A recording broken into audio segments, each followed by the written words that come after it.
阿昭，你要懂事。小师妹是天命人仙魔大战唯一的契机。他们口口声声为了苍生，毁我毕生铸就的结界。夺灵根，抽仙骨，将我修为炼尽法宝，为给应昭铺路。故事结局，她做救世神女，我当邪物，就因为她是主角。我8岁筑基，10岁结丹。应昭来后，同门偏暗娇弱的她，现在想来，主角光环作祟。上一世仙魔交战，我为保苍生以身殉道。如今重生为女配，我绝不重蹈覆辙。打不过加入，不可能；打不过继续打。坏端端的一个恶毒女配，我干嘛要和主角争救世的功劳？专业又不对口，那些打得死我的，我不跟他们打了。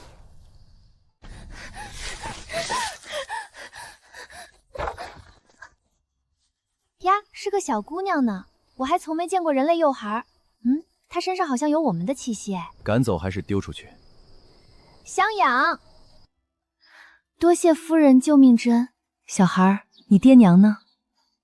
我没有爹娘，即使重生了5岁，我依然没有以前的记忆。兴许我真的是个孤儿。那太好了，我做娘吧。我们有3个儿子，1个女儿都没有，我们很想要一个女儿。上一世给同门当牛做马，换来的只有背叛。哥哥们虽然闹腾了点，但都很想要个妹妹。若是他们敢欺负你，我就把他们全吊起来重重责罚，绝不让他们欺负你分毫，好不好？我们家最疼孩子了。是疼孩子，还是让孩子疼啊？真是个乖孩子。阿娘，爹爹，该怎么养小孩呢？要不去仙门那儿寻点天才地宝回来吧？听说他们准备了不少宝贝，正好拿来给乖女儿补身体。和我姓好不好？阿娘姓什么？我姓桑。主角团里没有姓桑的，安全。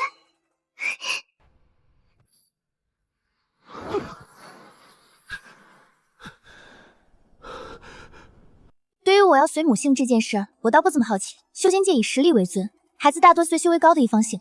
至于凡间，或许是阿娘的娘家需要继承人，而且谢这个姓氏不太安全，修界就有个姓谢的大家族。反而是因为是魔尊姓桑，修仙者自然避讳。这是在做什么？凡人的解压方式吗？好软，这简直是我凭瑞丽社4方换来的福报啊！其实有些不太适应，倒不是讨厌被他这样亲近，而是从没体验过。如果说被冷落是我学会的第一课，那最后一课就终止在了应昭身上。我所渴望的是他天手所得并为之不屑的。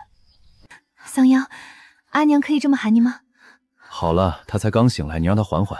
这人类幼孩看起来正常，其实也不怎么正常，是个传奇耐通王吗？被这么勒着都一声不成。等洋洋醒了，得让他熟悉下这个家，要不全拆了重建吧。不是你说的要体验凡人的生活吗？推平了中该怎么跟瑶瑶解释？阿娘带张张看看家好不好？好哎。一开始还嘴硬说人类幼孩烦，怎么现在发现了，就算是个麻烦，也是个可爱的麻烦精。没在做梦，这简直就是梦里的家的模样，好平凡，好喜欢。这是我们家的槐树，对，槐树，这是我们家养的鸡。对。阿娘，哥哥们呢？该怎么解释？二哥在秘境里横行霸道，被仙门当成了凶兽围剿；三哥在魔界令人闻风丧胆，是个彻头彻尾的武痴。近期在钻研如何拜神界。你大哥马上回来了，其他几个哥哥有的在外游历，有的在忙事业。那洋洋坐这里等着哥哥回来，这酒水还怪好喝的。总不能说怕你一个崽杵在这儿被你大哥一不小心误伤了吧？那是个下手没轻没重的战斗狂啊！在我的认知里，农家大哥应该也是这样，早早担起了养家的重担，说不定比这些叔叔伯伯还要壮实可靠呢。人族孩子，难道是送来的人质？傣族算变异了，也长不出什么绝世好笋。桑家人行事乖张，谢家也没好到哪里去。结合之下，3个孩子都是天生桀骜的混世魔头。有时候对比起来，我都觉得我是个大善人。阿苍回来啦！疯了！这是你妹妹，亲的。我是离开了5个时辰，不是500年吧？叫大哥。大哥，想玩过家家也得有个限度。你们认的孩子与我无关什么，以为自己是什么万人迷吗？你们最好看好他，别来烦我。能不失落吗？这跟我想象中成熟可靠、憨厚老实的壮汉大哥完全不一样啊！家里的青面怎么是个肩不能扛、手不能提的小脸儿？遇到邻里纠纷该咋办哦？愁死我了！阿娘，爹爹，大哥的发色是怎么回事啊？我2辈子加起来还是第一次见这种发色。上一世听闻沧州谢氏的少主白发灰眸，如神仙中人，好在我这便宜大哥眼珠子是黑的，不然真以为误闯天家了。是少白头，你大哥他从小体弱多病，因此性格孤僻，不喜与人相处，方才不是讨厌袅袅，只是内向。饿了，我去做饭。爹爹，阿娘在高兴什么？做饭有这么好玩吗？戏瘾犯了。孩儿他爹出了点小问题，来帮。做个饭怎么还呼风唤雨的？我一定是在做梦。师弟，先前不是说不来这选拔大典了吗？怎么突然有兴致了？昨夜梦见个小姑娘唤我师尊，看不清脸，可怜巴巴的一直唤，喊疼，娇气的很。我本不予理会，谁知梦醒听空患剧痛，甚至呕了血，化身梦境，带有预知意味。那应该就是你那弟子新找回来的好苗苗了，据说是个难得的天才。不是他，我梦里的那个小哭包去哪儿了？虽然过程十分坎坷，甚至一度让我以为仙魔大战提前在农家小院爆发了，但最后还是吃上了热乎饭，好吃到让我觉得上辈子往死里嗑辟谷丹的日子都白活了。与其做剑修中的佼佼者，不如做实修里的佼佼者。还要一碗，阿娘厨艺好好，能做出这么美味佳肴的阿娘，怎么可能炸厨房呢？方才果然是我想多了，确实厉害，这么短的时间就能去凡间贱卖法宝买来一桌子菜，这傻丫倒是单纯的清新脱俗，还真以为这是正常人做出来的饭。这里多住着外门弟子，或许会遇到上辈子的熟人，不过不用担心，天绝宗多是剑修，信奉强者，不会在意一个中途逃跑的浩亮。现在天塌了，都有女主光环撑着，他们估计都围着应招转呢。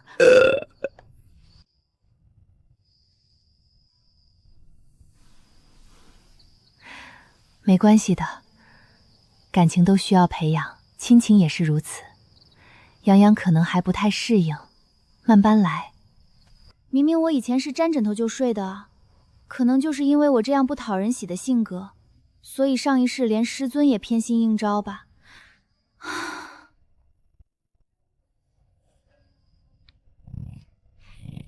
这孩子怪敏锐的，对我身上的魔气有这么强的感知，根骨应当不错。泱泱根骨究竟如何？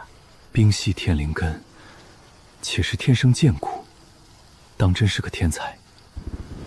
天灵根放在寻常宗门，需倾尽资源供养，修真界上亿年光景，对谢氏这等庞然大物而言虽不缺，但这天生剑骨，我还以为这是你们修仙仙界编出来骗小孩的呢。这等资质能被你们在门口捡到，多半是从上灵山的队伍里逃出来的。要是仙门寻来，可是个大麻烦。这回倒是阿苍说对了，天绝宗的人来了，看这动静，应当是3位元婴期，在天绝宗也算大手笔。来了就更好了，这才有意思。将他们引走，我不想再有人来打扰我们一。战斗乃是他的本能，能灭口昏灯不能灭。若是引出了那几个闭关的老怪物，这安稳的凡人日子是过不下去了。你还是太残忍了，把他们变成毫无记忆的木头人，事情不就解决了？家庭小作坊出品，保证药到人懵，连自己亲爹都不认识。有灵根是不是不能修魔道啊？一个魔尊之女，一个邪修，我们是唯一一个跟修仙者挂钩的技能，恐怕只有如何脱手捏碎金丹法器，或者将元婴老怪丢进迷阵困他个1800年。绝对不能让养颜知道我们的真实身份。灵最适合休息，不能耽误了养颜。总之，得先找到适合他的心法功法。至于谁来教，实在不行，再去天绝宗请个长老来当吧。今晚只用了诗一晚，真是无趣煞伤。走错屋子了，定是爹娘为了方便照料这羸弱的人族，将屋子换了位置。睡得这么香，连有人闯入都未察觉，这样的警惕心是怎么活到现在的？自从体内血败血觉醒，我就再没睡过一个好觉，每夜都需打坐，以免坠入梦魇。怎么又这么……平时他就能睡得像只小猪仔似的。一觉醒来，发现自己练气了是一种什么体验？人在修仙界，刚下床万分茫然。昨天还在犹豫要不要继续修炼呢，结果上一世卷王的报应就来了，睡觉的时候自动引灵气入体，直接炼气1层了。这么高的天赋，要是不修炼，简直是暴殄天物。而且我这一世的修炼速度比上一世更快了，大抵是因为重来一世熟练到拉满了吧。总不能是这山脚的灵气比天绝宗用无数聚灵阵堆砌的还浓吧？喝了口白粥就突破了，炼气2成。粥好喝吗？阿娘大清早起来熬的，跟隔壁二狗他家学的。好喝。别光喝粥啊，用些小菜。我是遇到黄瓜仙人了吗？这哪是吃饭，这是把灵气往丹体倒灌啊！怎么了？是食材不新鲜了吗？难不成昨晚从绝宗拿回来的蔬果不新鲜？不是，很好吃。就是这些粮食哪儿来的呀？家里先前救过一位路过的仙长，说救命之恩不能不报，非要我们收下。对，是吃了不适应吗？那仙长说是有灵气的。有灵气的食物我上一世吃过，但这白粥和黄瓜的灵气跟以前的比，简直是海和小溪的区别啊！既然是仙长所赠，怎么只我吃？爹娘和大哥不用吗？吃这些正道灵食，对我们魔族来说跟符没区别啊。我们晚点吃，我就喜欢冷的。对，这臭小子怎么这么够面子？这性子沉稳，他一口一口吃的这么珍惜，怎么就这么懂事呢？老天奶，我看见传说中的老钱了！我上一世是个刻板印象里的穷贱修，家当全砸在剑上，根本买不起灵食。难道天生贱骨就是天生穷命？这仙长到底什么来历啊？难怪大哥那么大了，爹娘容貌依然年轻，原来是天天吃这些灵物。这些都是那位仙长所赐，多到我们都吃腻了。好在是有灵气的食物，不易坏。妍妍，你放开吃。哦，对了，我想起来了，那仙长还留下来几沓册纸。我有一种不好的预感，这册纸不会是绝顶功法吧？第一印象是丑，字丑图更丑，几个火柴人歪歪扭扭的。有一张图大抵画的是打坐，我第一眼看过去，险些以为是五马师。这字简直和我用左手写的差不多。这应当是修真界的功法吧？你有灵根，试试能不能用上。昨夜有天绝宗的人来村里寻人，说是有他们从凡间选拔海的孩子偷跑了。那个孩子是你吧？失策了，我没想到天绝宗会为了一个无名小卒大动干戈。是我，你们要把我交给他们吗？趋利害是人的本性，就算他们把我交上去，我也认了。不会的，怎么会呢？你是阿娘孩子啊，母亲是永远不会抛弃自己的孩子的。昨夜确实有几位仙长来了，不过应当只是顺路来问问，都没怎么找，就说临时有了要事离开了。看来是我多虑了，也是，他们巴不得我滚出天绝宗，怎么可能专门派人来寻？正是猜到了你是孩子有灵根，爹爹和你阿娘才连夜翻箱倒柜给你寻来了那仙长留下的功法。确实是连夜翻箱倒柜了，只不过翻的是各大仙门的丛书阁，翻的我都想骂人，全是稀烂的玩意儿，没招了，我只能默写了我们谢氏的顶尖绝学，怕被认出来，还是用左手写的。杨言，你仔细瞧瞧，这功法可能用。爹娘不仅没把我交出去，还给我寻功法。他们不过是普通人，这简陋的册纸是爹娘的全权爱意啊，一定能用的。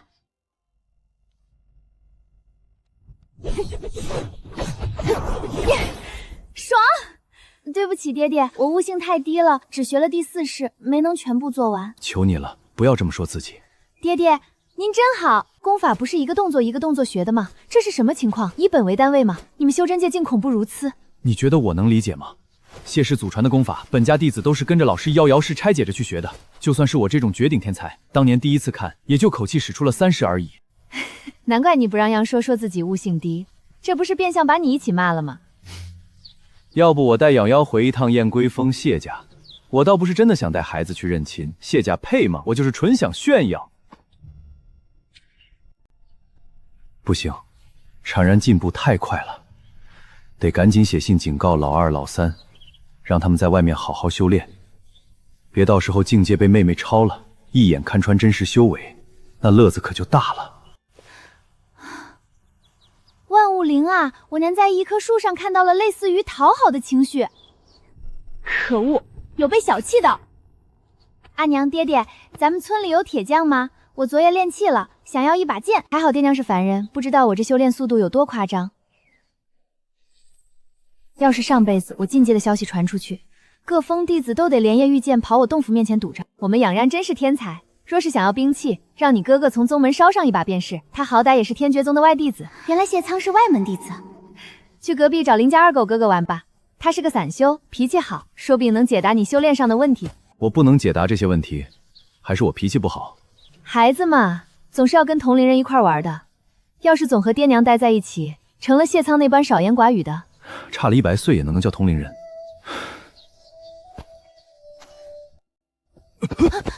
这二狗哥是不是腿脚有毛病？二狗哥，你的熏玉可以借我用一下。有，不过其实我叫陈狗，二狗是我的小名。好的，狗哥。知己知彼，百战百胜。我想看看有没有天绝宗找我的热搜。据文中所说，那贼人连新入弟子发下的心法都一并带走了。这作案手法怎么有点眼熟？你居然识字啊？这话说的，我只是年纪小，又不是脑人小。识字咋了？难道你还不识字吗？对。有点太合我对体修身强体壮智力为底的刻板印象了。你爹教过我，但他打了我，说我坏木不可咬。修木不可雕，要是鸠木不可雕，何必雕？新来的便宜妹妹冲着魔界有名的杀手一口一个哥，喊得真亲热。要是她知道对方真实身份，还会这么没心肺腑吗？你怎么一惊一乍的？你修为怎么样？炼气9层。那谢藏呢？5层。那你还怕他？去喊你妹妹回家吃饭。既然要装凡人，干脆装到底，学别人家扯着嗓子喊就是了。虎妞，回来吃饭了。好主意。你要是不去，我也可以把你揍了，嚎这么大声。他这么喜欢喊陈狗哥哥，干脆让他去陈家得了。哦，吃醋了。我吃他的醋。那去不去喊？去就去。他还是个孩子啊！叽里咕噜说什么呢？母亲让我喊你去吃饭。啊？我崩土吗？你的呢？我觉得是。桑央，回家。狗哥再见啦！估计是觉得刚才无视了我，现在又被阿娘叫来，尴尬了。你很舍不得他？没有啊，我是舍不得训玉。论坛上的道友们太会说话了，个个都是人才。大哥，你应该也有训玉吧？吃完饭能不能借我用一下？不行。为什么不行？二狗哥都答应了。那你去找他。这种心体，难怪这么大年纪才炼气5层。我上一世在他这个年纪都结丹了。你在想什么？这人背后长眼睛了吗？其实我很想告诉阿娘，一个破炼气的外门弟子哪有资格随便要武器？天绝宗抠得要死。我上一世最穷的时候，衣上连兜都没有，因为废布料。你不信我能办到？哪来的敏感肌？没啊。要是阿聪觉得麻烦也无妨，明日我叫二狗去。二狗他娘是村里有名的铁匠，顺手的事儿。给我看这个做什么？不是要把剑吗？这上面没有能入你眼的。这口气，他以为他是谁啊？我要是说要弦月，他难道真能从应官父手里抢来吗？大哥，我要是有你1半的自信就好了。哼，炫，除了他，这物件便是顶级炼气师也未必能成，何况凡间铁匠。那我偏要呢？阿娘现在就去找他拿剑。放心吧，既做了我们的孩子，怎样都不会委屈了你的。在他们的理解中，一个炼气期孩子要剑尊的本命剑是合理的。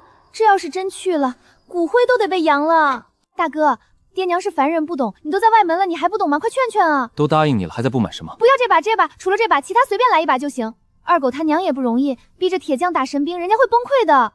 唉，那就让你给随便去宗门宝库拿一把回来，不能抢有剑灵的剑。为何？你希望你妹妹剑时，剑灵突然蹦出来说大胆妖魔，吃我一剑吗？就他俩这关系，剑灵一察觉我们的身份，瑶瑶恐怕就要提剑大灭拼了。届时我能反抗吗？你们觉得呢？魔界宝库中有一把神器，是上一任魔尊的佩剑，正是无主的宝贝。剑灵没有醒来的风险吧？再说也用了的功夫，足够我这儿找人给养颜量身锻造一把令剑了。这剑嘛，就算是我那魔老娘给孙女的见面礼了。虎妞，你作弊！说好的5打5公平切磋，你怎么把你哥哥带来了？哼，兵不厌诈。你不是也有哥哥吗？你也可以找外援呀。你等着，等香香把他哥哥叫来，你们都得跪下认错。泱泱的哥哥可是魔族和谢氏的血脉，碾死你们像碾死蚂蚁一样。这语气，天生的反派啊！我那个用个清洁术都能灵气抽空的病秧子大哥，能跟筑基期大汉打，人家一拳能倒欠我家2命好吗？桑烟身边有魔族血脉，输不了。不过大哥，在家里他对我爱答不理，现在倒是热情。如果是求我帮忙，他帮一下也无妨。大哥，麻烦你给娘说一下，我晚些回来。虎妞喊他哥哥来比武了，我得去叫二狗帮忙。他宁愿找外人，也不找我。方才我竟对那个陈狗嫉妒。小孩子之间的切磋，他们竟然耍诈，这事我帮定了。哼！不过你大哥不是在家吗？怎么不找他？我这算不算是月月重庖？他才练气5层，上次用个小法术都力竭了。他要是去打虎妞他哥，我为什么能发财？重伤赔款啊！小殿下，你对你那疯批大哥的实力真是一无所知。小孩子之间的切磋，他们竟然耍诈，这事我帮定了。哼，你找帮手也没用，我哥是村里修为最高的，不就是个被捡来的孤儿吗？生气什么呀？哥，教训他！你得为你说的话道歉，有本事你打过我！我输了。我不道歉。养出这样的性格，虎妞一定是被家里溺爱的，真羡慕。如果上一世我不是孤儿，也能像她一样吗？这怎么了？以后莫要让我带桑尼回家了。我不就前几次喊你去了，后来不是你自己主动的。你以后不想去接你妹不接便是了。阿娘总归也就你们1、2、3、4个孩子，每个孩子都是阿娘的心头肉哦。人与人之间是有缘分的，你和鸟妖处不来也正常。本来让你去接是怕他有意外，不过现在想来，杀鸡用牛刀，就咱们隔壁家那二狗不是跟你妹妹玩的挺投缘，到时候就让他去接呗。你最好给我一个合理的解释。没什么好解释的，手滑了。桑烟是我妹妹，和那个陈狗有什么关系？但我到底在气什么？怎么给我们都带了花呀？二狗哥教的，他说阿娘肯定喜欢。这妮子真乖，我们魔族生于深渊，最爱鲜花。看来我们二人只是个天头，随意丢了别人的礼物，可是会后悔的哦。哎，我家这疯孩子已经很久没有这么有人味了。哎，是我们的错，我和他们爹平时忙，2个孩子被攻破宠坏了，竟敢做出这种欺负弱小的事，主机器还去欺负人，给我道歉。没事，这话说的多见外，咱们都是邻里，以后莫要再做这种事就好了。知错能汉，善莫大焉。既然老人带不好，便把孩子送来村里的私塾塾吧，我平日也能照看1、2。大喜过望。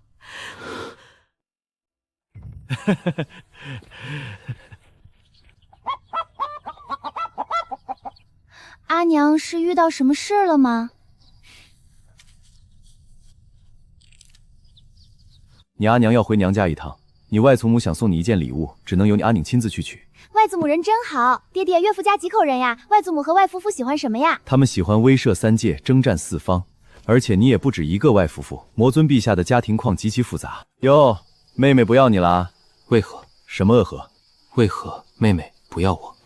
她很吝惜自己的情绪，像只小心谨慎、囤食过冬的动物，绝不给。但你若给予她爱情，就一定会到回报。你承认她是你妹妹，你才会是她哥哥。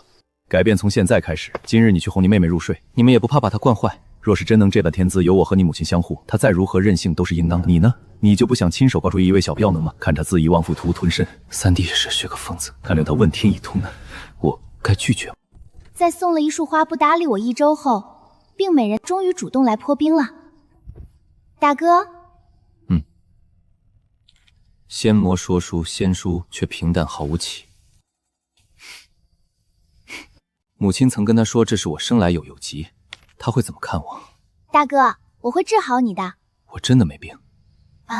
谢族人总说有灵气的长相，原来是这样。既然认了，以后那个陈狗便别想当他哥哥了。我要回娘家省亲1周，去拿外祖母给巧妖准备的礼物。外祖母家会喜欢我吗？自然，外祖母肯定会喜欢你的。只要我那魔尊母皇喜欢，魔界其余人谁敢忤逆？麻烦阿母把护膝交与外祖母，外祖母年纪大了，应当用得上。一想到邪魅狂狞威震3界，正直的魔尊目前被我傻妹妹当成城里老汉空巢讨人，我突然对我少白父的形象释然了。妍妍真厉害，外祖母肯定会喜欢的，肯定会喜欢到想暴揍我这个不孝女的。对了，传信给二弟，催他还不从秘境出来。你三弟那个疯子，我准备找人伪装他。那两疯子，就算没有丧序，我也完全不想见到他们。秘境好玩吗？最好在里面待一辈子，别出来了。敢回来抢妹妹，我打断你腿。大哥，我没打过击，我是不是没救了？我是不是不适合修炼？我不是天才吗？要不我们众筹把那只大公鸡送宗门去修炼吧？其实送到锅里也行。果然还是更喜欢他平时活蹦乱跳、拽得要死的样子。真的吗？骗的，其实母鸡你也打不过。谢家的人来了，怎会？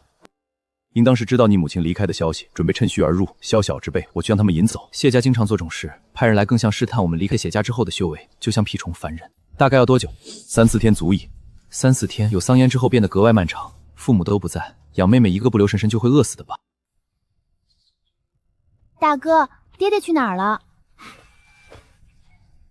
母亲有东西落下了，父亲方才拿着去找他，顺道在镇上购置些物件，再去拜访一下远房亲戚。为什么爹爹不跟我说一声呢？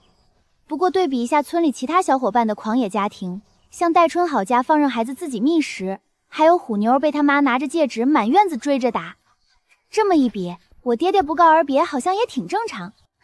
大哥，我们是有什么深仇恨吗？你准备趁爹娘不在把我毒死？我做了很久，你真都试试。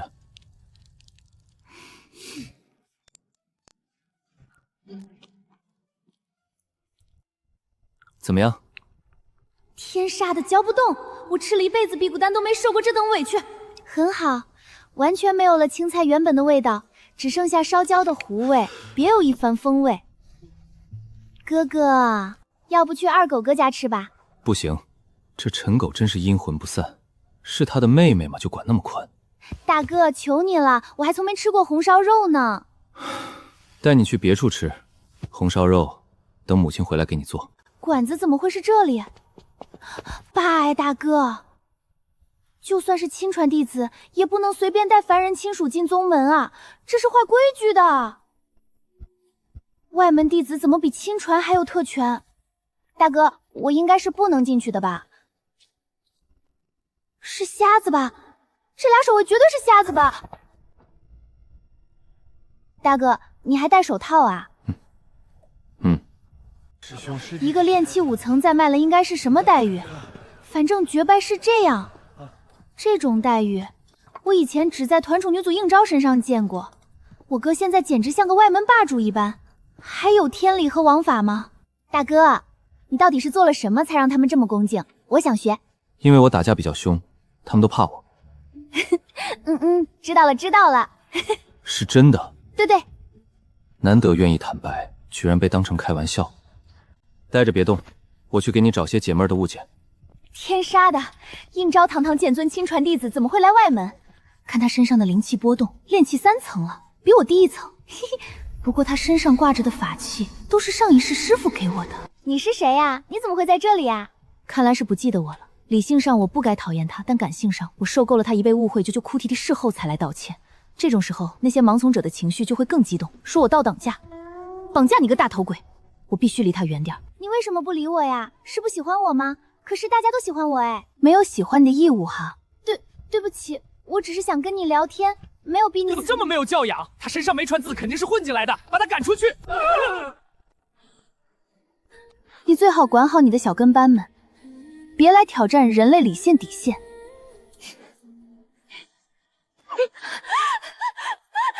哥哥，救救我！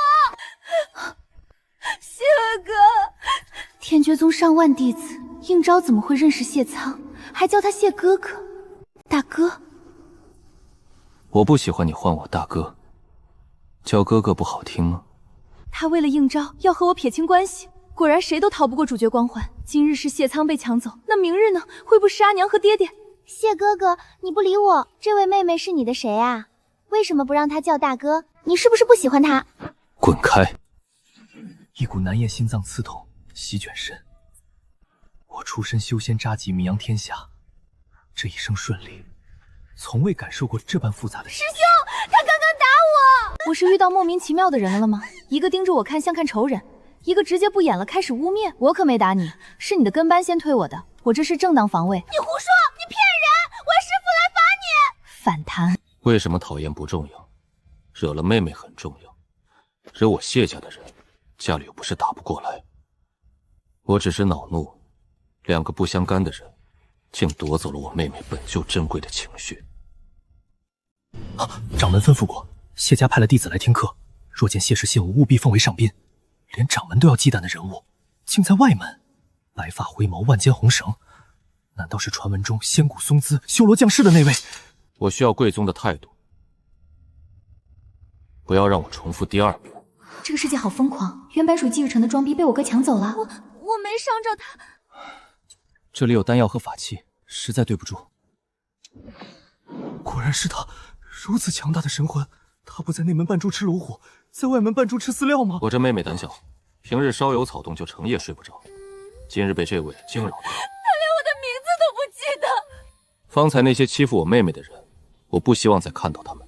如果贵宗不愿处理，那由我出手，可就不能保证轻重。之间的推想就要下死手，疯子吧！我会禀告给掌门处理的。开心了吗？你刚刚看到他的时候表情不对，妹妹。是吗？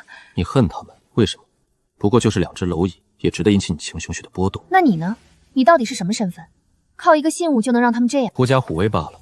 父亲生在修仙世家，因为是凡人被逐出家门，但我有灵根，因此家族给了我一份信物。我生得与那家的少主有几分相似，且都是白发。那可真是因祸得福啊！我原谅你了。你刚说不准我叫你大哥，我还以为你要在别人面前跟我保持距离呢。为什么要因为不相干之人与你保持距离？我没有说不准，我只是不喜欢大哥这个词。谢哥哥，把谢字去了就好。哥哥，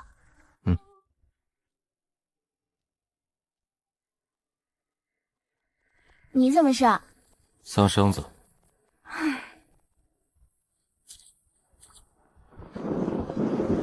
拿你没办法。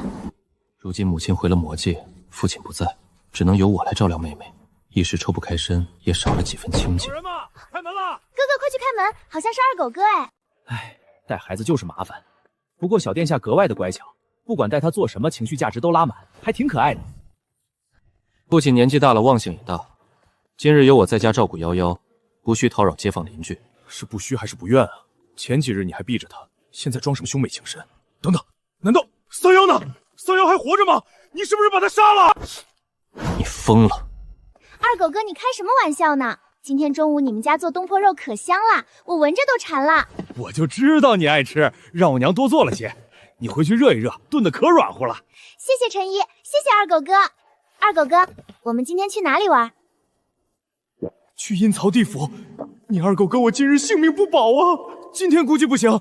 我突然想到，我们家养的母鸡今天下午要下蛋了，我得帮忙接生。我先回去了。二狗哥今天好古怪，怎么去接生高兴的像是得救了似的？可能是他的孩子吧。哎，哥，你不能这么说话的，你不能瞎编排小鸡的谣言。我就说不能和陈狗多待，看看这脑子都快被同化了。天杀的，不是说好的病弱美人吗？怎么力气能这么大？我要出去玩。外面下雨。我就是想去后山摘花而已，打伞一定不会淋湿的。不许！天天不许不许的，我待在家里都要发霉了。那明日能去吗？谁陪你去？哥哥陪我去。但是瑶瑶，你有很多哥哥。但是哥哥只有一个呀，所以哥哥愿意陪我去吗？我还想要玩玩驯玉。在看什么？我能看看吗？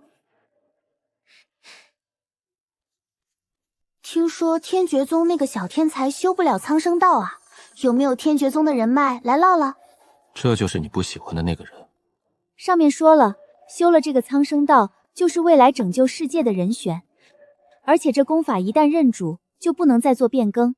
上一世我修的就是苍生道，是宗门的希望。但应招来了之后，他们强行要求我把功法剥离给他，全然没想过我该怎么活。这一世我不在了，你们的救世主似乎也修不成了呢。这不是无情道吗？真正的苍生道早就失传了。上一世修行，在被登仙台大凶抽筋削骨时，我能感受到的也只有彻骨的痛。天哪，合着我是无情道唯一受害者啊！无情道不好。这不是说是大宗门最好的功法吗？为什么不好？容易出恋爱脑。天天看画本子，不知道修无情道的主角一般都需要杀妻正道吗？你要是个恋爱脑，会怎么样？不会怎么样，只要谁敢骗你，我不过就是让他消失得干干净净。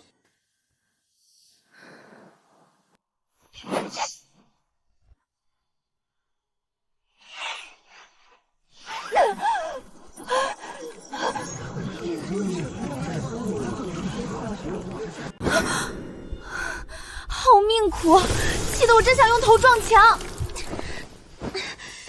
这一世拂晓应该得偿所愿，跟着他的好主人了吧？战场上投敌的玩意儿，想想就觉得晦气。我香喷喷的被子，上面还带着阳光和皂酒的味道，那是我感受到的家的温暖啊，全没了。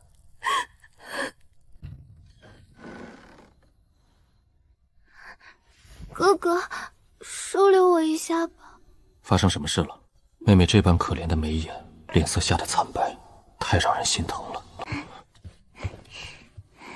做噩梦了，梦到我在外面打怪呢，身上灵气就失控了，把我冻得够呛，连娘亲做的被褥都没了。哥，你不信我？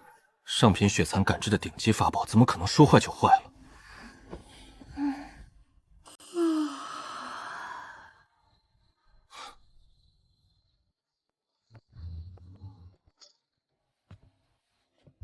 睡吧。掌柜的，你看看这些能卖多少？品质还行，但太少了。这小丫头不识货，正好压压价。除了同色不一样，这不是谢家的少主吗？他当年一个人单挑便镇压了半个谢家嫡系，他怎么会在这儿？你说价？50颗灵石。不开玩笑，这50颗上品灵石能买我的命了。是不是卖的太便宜了？已经很多了。或许还是他占便宜了。你看掏钱的速度，生怕有人来抢。这么宝贵的灵草，应该给哥哥留一点的，毕竟是你陪我去摘的，说不定能改善一下的废柴经脉和灵根呢。有这么一瞬间，我甚至希望爹娘就别回来了。那我们把灵草抢回来，好不好？黑吃黑，居家常备。不过就是买点丹药，竟然能撞上少主，还在那儿扮猪吃饲料，欺骗无知小女孩。少主好像多了个妹妹，是魔族的皇女和谢夫子的孩子。1000年前被逐出谢家的半妖还没死，甚至勾搭上了魔族皇女，生了3个孩子。谢氏血脉虽然纯正，天赋高，但容易短命。这种混血却完美融合了优点，就是不知道这个新生的孩子怎么样，看着像是纯血人类。谢家岂不是又多了个天才？好浓郁的灵气啊！这摊子上的灵草比刚才的丹药灵气还浓，买回去让哥哥啃啃草也好啊。姐姐，请问一下，这一株怎么卖啊？小妹妹，你出个价呗。1颗灵石。少主咋这么抠？是买下整个摊子。大哥敢这么不要脸出价，我可不陪他一起挨揍。太好了，少主改行抢劫了，我们谢家终于没救了。没问题，小妹妹喜欢就好，我是仙2代，不差钱。我要是也是仙2代就好了。姐姐，我师尊过几日生辰，但我没有钱准备礼物。刚才那颗淡淡蓝色的灵草，你可以要回来卖给我吗？我可以出2倍的价钱。今天的花语是无语，先是被少主抠搜镇住，乞讨不成就要强买，还有王法吗？姐姐，拜托拜托了。可以啊，而且也不用2颗灵石呢，可以用命来换哦。滚！我刚刚都让你别去，加价截胡别人买来的宝物，光彩吗？现在好了，害得我被封了连麦3个狗啃蹄。为什么那天一见到那个女孩，心口就犯疼？自从师妹来了以后，同门们都变得不可理喻了。我也要吃吗？对，能洗精伐髓的。妹妹到底遭遇了什么？这样苦的灵草，眼睛都不眨就咽了下去。很好，我确实没有做羊的天赋。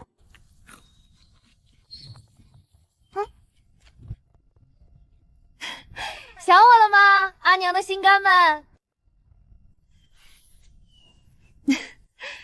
看来这里有人不是很欢迎我们回来哦。阿娘，你们不在的时候，哥哥把我照顾得很好。笨蛋，真是个容易满足的笨蛋。你看阿娘给你带什么来了？上一世我拜剑尊为师，拼命苦练得到本命剑拂晓的认可，可最终拂晓却为了应招将剑尖刺向我的心口。那一刻我才明白，重要的不是我做了什么，而是我不是主角。当年秘境中，前任魔尊对上剑尊，这把狂暴的魔剑席卷战场，煞气冲天，连拂晓都在他面前黯然失色。没想到阴差阳错，这魔剑落在了天生剑骨的鸟咬手里。魔尊岳母如此轻易送出这等凶物，怕不是也想看戏吧？阿娘，这把剑是不是上过战场，所以才是这样的颜色？是啊，谢谢阿娘，我会好好对她的。以后你就叫嗜血了。嗜血？我这妹妹冥冥之中真是有一种误打误撞的潜质。唉，这就是剑修吗？这跟剑修没关系，简直像是被这邪剑蛊惑了。家父家母给妹妹带了把又丑又脏的剑，妹妹喜欢的睡觉都抱着，连哥哥都不理了，是不是中邪了？是很难理解吗？本命剑就是剑修的老婆啊，哥哥怎么这么不懂事啊？跟这帮剑修没什么好说的。对了，忘记给你妹妹也买一块熏玉回来了，这样她无聊的时候也能跟别人聊聊天。不行，给我一个理由，阿苍。会玩物丧志，要是整天和别人聊天，她就不能专心修炼了。那又怎样？要不是看孩子喜欢修炼，我早用灵丹妙药给他灌到化神期了。到时候全修真界横着走，打不过就喊爹娘呗。外面的坏孩子会带坏妹妹。外面的坏孩子竟然能比我们这反派一家子还坏吗？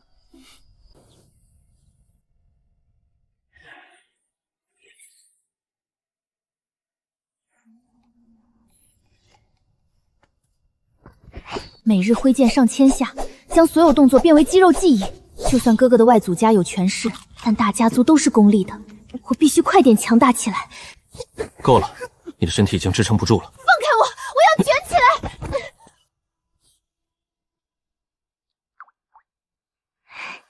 我没事，哥哥。家人永远会是你的后盾，你不用这么拼命。但是哥哥，我担心你啊，你体弱多病，天赋不好，脾气还差，以后家族不庇佑你了，你在外面被欺负怎么办？所以我得快点强大起来，保护你和爹娘。谁？我吗？该死的武灵根，让我在妹妹眼里成废物了。你不是还有2个哥哥吗？他们会保护我们的。哥哥们天赋很高吗？爹爹说，一个被困在秘境里，一个在外府家养伤啊。没错，你3哥是天才，他叫谢明居。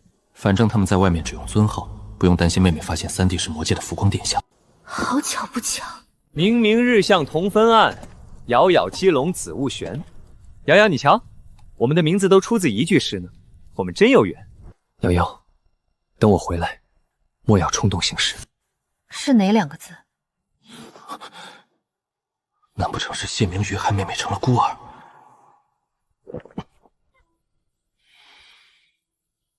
这2字取自窗明几净啊，是父亲取的，说是一屋不扫，何以扫天下？希望3弟能把家里打扫得干干净净。我的亲爹呀，有你这样取名字的吗？看来是我多虑了，此明居非彼明居，这3哥完全就是个保洁员啊！桑瑶今天见到那2名天绝宗弟子时，很反常的大哭。一定是那2个坏孩子，在我们不在的时候欺负了我可怜的女儿。他们叫什么？我要让他们付出代价。阿苍说了，瑶瑶是看见他们第一眼就害怕，我觉得可能是与他那5年的记忆有关系。除掉。会除的，会除的。但现在重点是找出瑶瑶害怕的根结，童年的创伤会跟随孩子一辈子。童年是什么？一起除掉。很好，已经听不进人话了。至于这个应招，是和鸟妖一同上山的弟子，被剑尊收为亲传弟子了。我有极致强迫症，什么都要最好的。要是我们泱泱去了，还不一定是谁被收徒呢。所以在天绝宗时，你们是怎么脱身的？我出示了谢家的信物。我不是告诉你要小心一点吗？要是瑶瑶发现了我们的身份，你就去秘境里和花灵一起待着吧。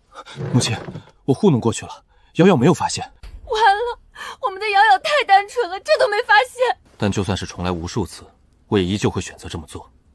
我只是尽力的隐瞒，不代表要让桑园受委屈。那我恕难从命。说实话，要我是谢苍，我能直接把他们逐出人户，但我就是抑制不住的害怕失去鸟瑶。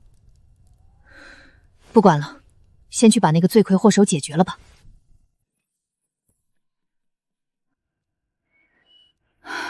阿娘，你今天怎么起这么早？阿娘是一整夜没睡，昨晚和中了邪似的去寻仇，结果居然在天绝宗里迷路了。我以前可从来没有迷路的毛病，像是冥冥之中有什么诡异的力量在阻止我。身上有大气源、大气运，还不能硬碰硬，至少在他身上的气源消失之前不行。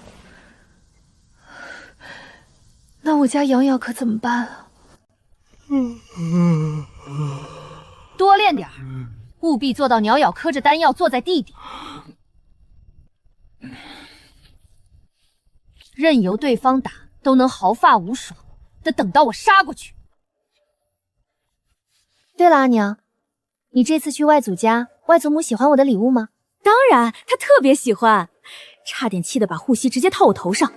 不过母皇口是心非，最后还是收下了。阿娘这次去见到三哥了吗？三哥生的什么样？眼睛、鼻子、嘴巴都有。阿娘，要是没有这些的话，应该也不是人了。他确实有点拟人。我很期待和妹妹的见面呢，母亲。我一定会好好关照她的。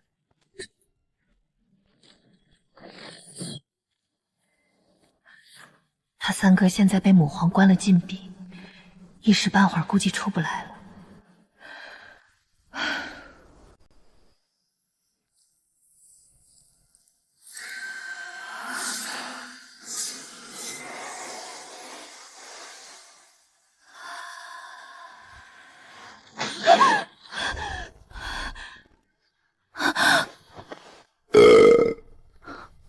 我们鸟妖真厉害，这么快就进阶啦？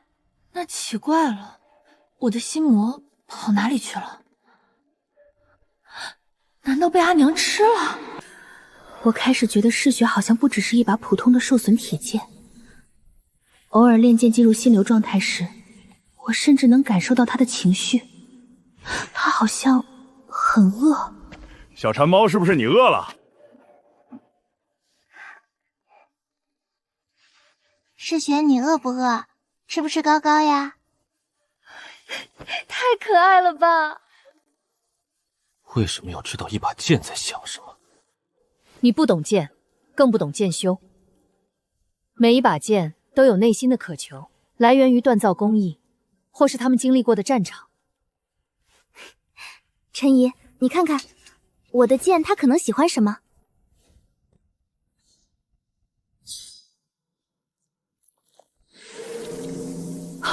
怎么可能？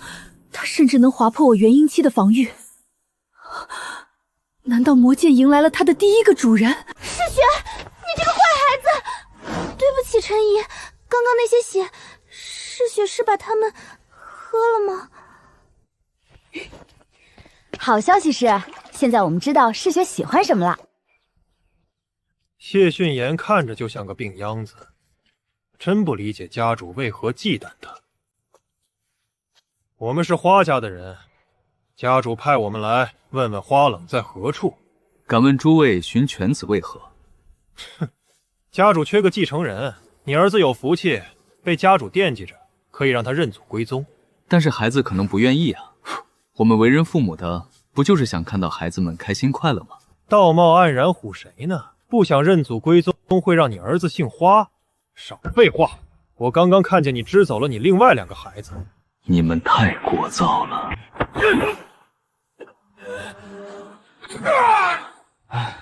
虽然你们想伤害我的女儿，但是念在你们能喂饱她的剑的情分上，我就不追究了。谢纯言，看看你把我们家弄成什么样了！直接用焚天业火烧个干净不就好了？非要搞得家里全是一股子血腥味儿。是阿苍说让我备点血给夭夭的剑。哪来这么多的妖兽血啊？爹爹，你家亲戚真的好大方。只可惜是一次性消耗品，下次不知道还有没有这么好心的亲戚了。要不算了吧，嗜血，我们啃啃零食都好了。孩子每天陪我，挑食点咋了？我家嗜血这么懂事，我居然还不满足。剑修确实很恐怖，可剑灵要是恢复意识，我们的身份不久也会泄露了。他自己也不光彩，只会比我们更害怕身份被戳穿。不老实就再封印丢去魔戒。我现在最忌惮的是花灵。我心爱的绝世神兵今天更漂亮了，果然这家餐没有白吃。福晓，你是不是不喜欢我？掌门师叔和师傅在里面，一定是讨论把你带走的事。我不想离开你。抱歉，但我还是觉得你能在万剑场寻到更适合你的剑。明明你前几任的主人天赋还不如我，凭什么就我不行？最好不意味着最适合。剑修和本命剑本就是互相选择的。你在干什么？你应该知道，这种威胁对我没用。我没有威胁你啊，我是在求你啊。这和威胁有区别吗？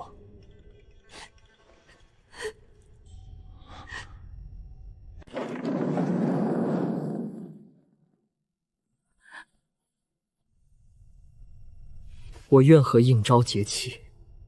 好，好，好，能达成共识自然最好。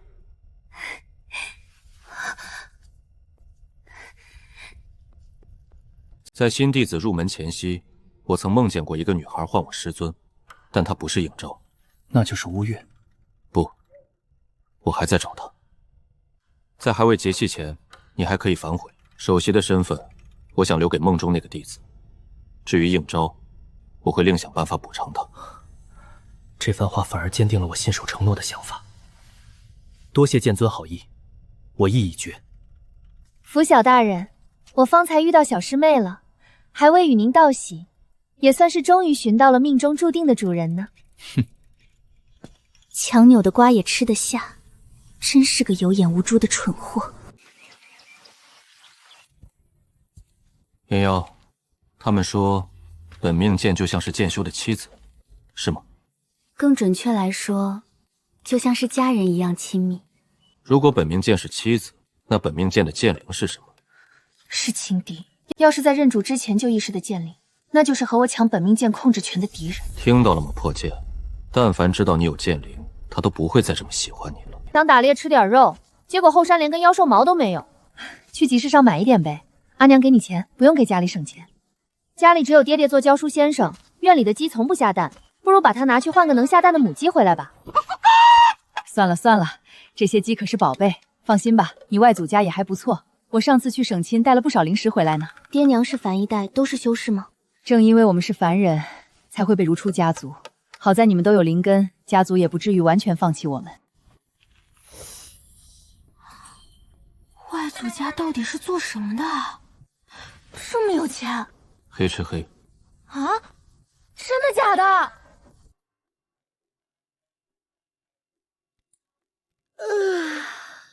为什么这画板子这么憋屈？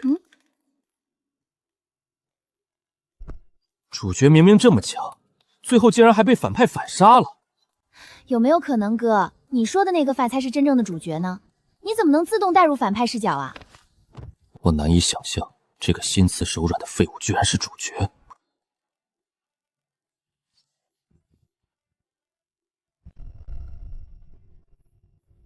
我不明白你的意思呢。世雪，快睡吧，快睡吧，都这么晚了，别玩了。在玩什么呢？没什么，阿娘，就是世雪看起来好像有一点死了。那剑不老实。我刚才想去看看夭夭睡觉了没有，结果看见那个破剑，想给夭夭告状。坏东西，居然想搞破坏！里面还有不少，你捏着玩。我觉得正是因为那剑灵不敢出现，才只能这种方法告密。而且阳瑶抗压能力还挺强的，万一就欣然接受了我们是魔头呢？那剩下的99%的可能，应该是他欣然把我们全都扫地出门。太好了，那我们正好一起去流浪天涯了。我不管，反正你现在赶紧让谢家去找合适的灵剑。你忘了吗？现在谢家真正掌权的可是我那姐姐，她不杀了我就不错了。你骗他说杨妖姓谢，再把杨妖的天生剑骨资质说一说，他肯定觉都不睡了，也要去为你搜刮灵剑。好主意。从没觉得自己这么富裕过，刚好能和我的小姐妹一起逛街。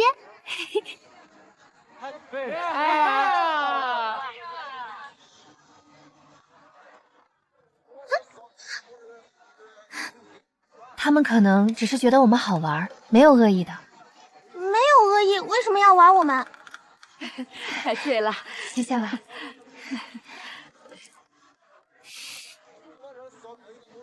还没剥壳的，真是个馋嘴的妮子。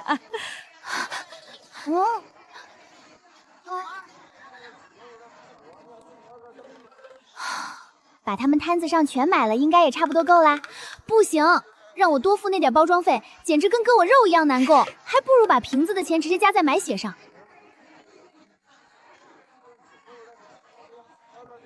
这是不是太贵了？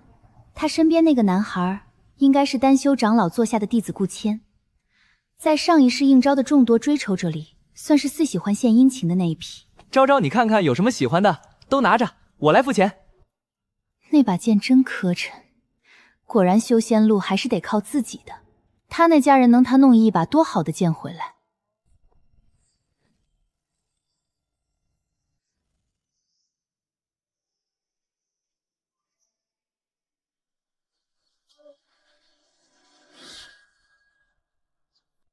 傅晓，傅晓，怎么了？我们在说给你挑选宝石的事。不必破费，这里没有我喜欢的。我认得他，之前在外门遇到过，我想和他做朋友，他不愿意，还推了我。等二师兄来，他说是我的错，还逼我道歉。他怎么能这样？太过分了！我总觉得他绝不会是这样的人。这势利的破剑，上一世专坑我这个穷剑修的钱，面对有钱人就开始装清高了是吧？还是我家嗜血好。掌柜的，你们这儿妖兽血还有多少？店里没有，但我们这儿的货物都是用传送阵从本家运来的，你想要多少就有多少。这运贵的让我心痛的快要无法呼吸，算下来比搜刮小商贩贵多了。算了，为什么走啊？还能为什么？因为没钱呗。没钱就不能买东西了吗？没钱谁卖东西给你？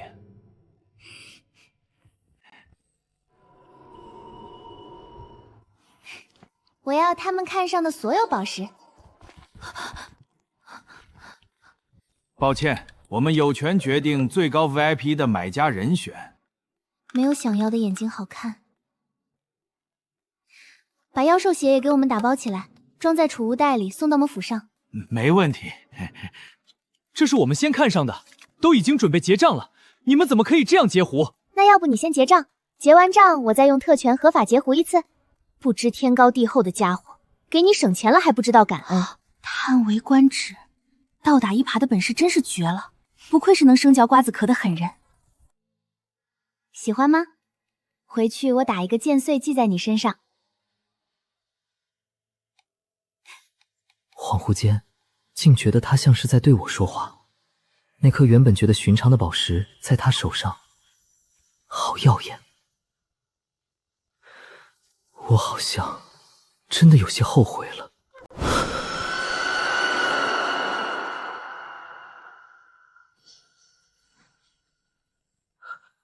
太危险了，那把邪剑会害了他的，我必须要让那孩子知道此事。给大哥说好的有时回家，要是晚了，他估计就要着急了。阁下有何贵干呢？你的剑是从哪里来的？没有告知的义务。我不是坏人，是你的剑不寻常，趁现在根基尚浅，还是另择良剑为好。我乃天绝宗拂晓，请你相信我，把剑给我，我会把它销毁。真像水月镜花啊！上一世师尊也是这样强行夺走我的剑，拂晓变成了嗜血，重开一世，难道我还护不住我的剑吗？我管你是谁，大庭广众之下随意按一个罪名就能抢别人的本命剑，贵宗是不是太肆意妄为了点儿？你不要太过分，拂晓也是好心才帮你，我们之间的恩怨，你不要迁怒给无关的人。罢了，原是我僭越了。昭昭，我们回宗门吧。恩怨，师妹，你我这一世只会有怨。瑶瑶，你想狠狠教训他们一顿吗？我可以帮忙哦。修真界并非法外之地。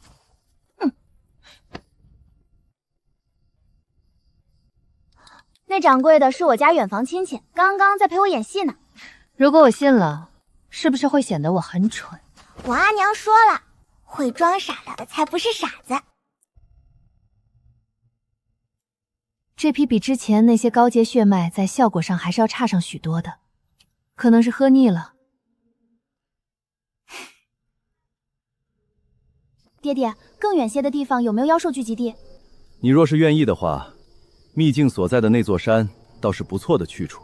可是爹爹，凡人是不是最好不要有妖兽在的山？地阶秘境边缘可是很危险的。没关系，我们可以雇佣一些修士保护我们。那得花多少灵石啊？没多少钱，50颗下品灵石就能雇佣到一个筑基后期的剑修了。不讲，爹，你今天话有点太密了。50颗下品灵石，我堂堂顶级剑修，前世累死累活，你告诉我只值50块，我的道心崩塌了。一次往返20颗下品灵石起步，超出距离额外生费，需交5颗中品灵石作为押金。你阿娘不是给了你1袋子灵石吗？这么快花完了？谁说不是呢？你爹的所有资产都是由你阿母保管的。是啊，所以出门还得我来结账。一个金丹期剑修就值1枚中品灵石，再卷一下都能取代飞马了。其实我们平时接任务没这么低价的，主要是看见凡人父女俩出门太安全。你们去东夷山做什么？去接我儿子回家。你儿子居然在那儿？他是秘境里的修士？对。确切的说，他应该是秘境里的妖兽。前几日听师傅说，去东极秘境的弟子死伤惨重，连宗门都这般，他们进去简直是送死。好像上一世我也来过这儿，真晦气。上一世我来过的能是什么好地方？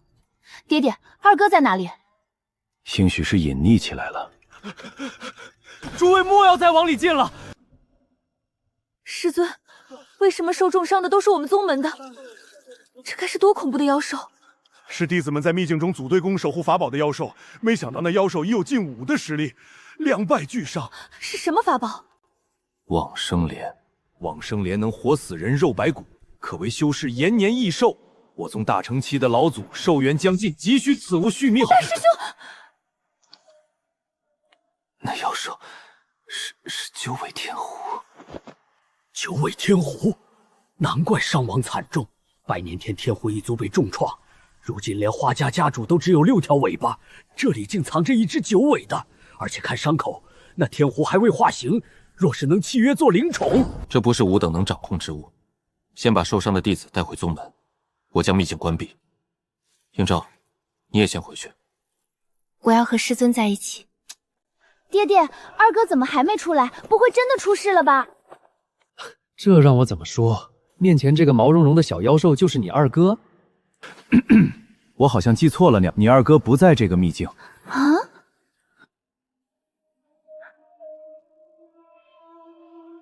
又见面了，觉明。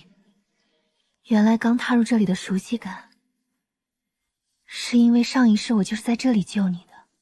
觉明是主角救世路上的重要金手指，你当初不救他，他也会被女主所救。不属于你的东西，你气愤什么？现在把觉明到女主身边，诚心忏悔，你也会有一个完美的结局。